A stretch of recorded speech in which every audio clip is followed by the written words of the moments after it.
তো ভিউয়ার্স এখানে যদি আমরা এখন সুইচটা অফ করে আমরা এটাকে কিভাবে ক্যাপাসিটরের সাথে সংযোগ করব, তো সেটা আমি আপনাদেরকে দেখিয়ে দিচ্ছি।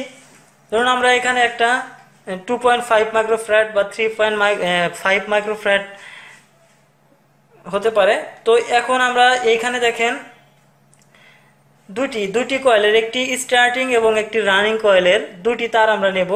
তো এখানে দুটিকে একসঙ্গে মরিয়ে দিলাম, মরিয়ে দিতে হবে। তো এইখানে যে দুটি অংশ একসঙ্গে করলাম, এখানে রানিং কয়েলও রয়েছে, স্টার্টিং কয়েল রয়েছে, এই জন্য এটাকে বলা হয় কমন টার্মিনাল।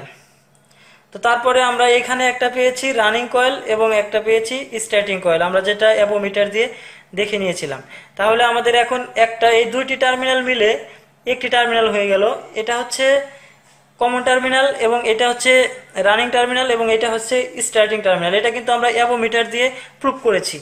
তো এখন আমরা এই দুটিকেই ক্যাপাসিটরের সাথে সংযোগ করব, রানিং এবং স্টার্টিং। মূলত আমরা যে ক্যাপাসিটরটি বাহিরে কানেকশন করি সেটা এখান থেকেই এই তারগুলো চলে আসে। এখানে দেখেন আমরা দুটিকেই কানেকশন করে দিচ্ছি। জাস্ট আমি আপনাদেরকে এখানে দেখানোর জন্য কানেকশন করছি। তো আমি এটাকে ফিটিং না করে ভোল্টেজ সাপ্লাই দেব।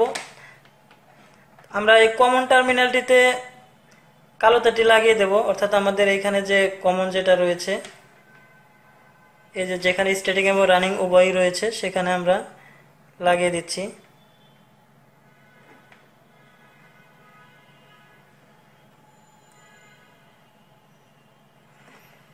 এবং এই রানিং কয়েলের সাথে আমরা ফেজ তারটাকে লাগিয়ে দিচ্ছি।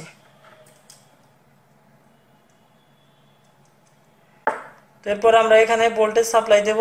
তারপর এটা কিভাবে চুম্বক হয় এবং চুম্বক হওয়ার পরে এটা কিভাবে ঘুরে সেটা আপনারা দেখবেন। আসলে এখানে রোটর যেহেতু না, এটা ঘুরবে না, তবে চুম্বক হলে আসলে কি প্রতিক্রিয়া হয় সেটা আমি আপনাদেরকে দেখানোর চেষ্টা করব ভিউয়ার্স। তো ভিউয়ার্স আমি এটাকে সুইচটা অন করে দিচ্ছি এবং এখানে ভোল্টেজ চলে আসছে। তো এখন আমি একটা স্টিল রুল দিয়ে আপনাদেরকে টেস্ট করে দেখাবো যে এখানে ম্যাগনেট হয়েছে কিনা। দেখেন এটা অলরেডি কাঁপাকাঁপি শুরু করছে।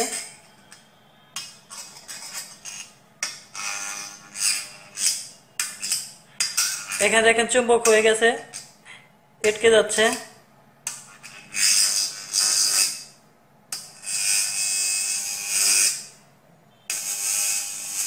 তো ভিউয়ার্স এখানে যদি আমরা এখন সুইচটা অফ করে দেই তাহলে কিন্তু আর চুম্বক নাই, ম্যাগনেট নাই। তো আবার যদি এখানে সুইচটা অন করে দিই, দেখেন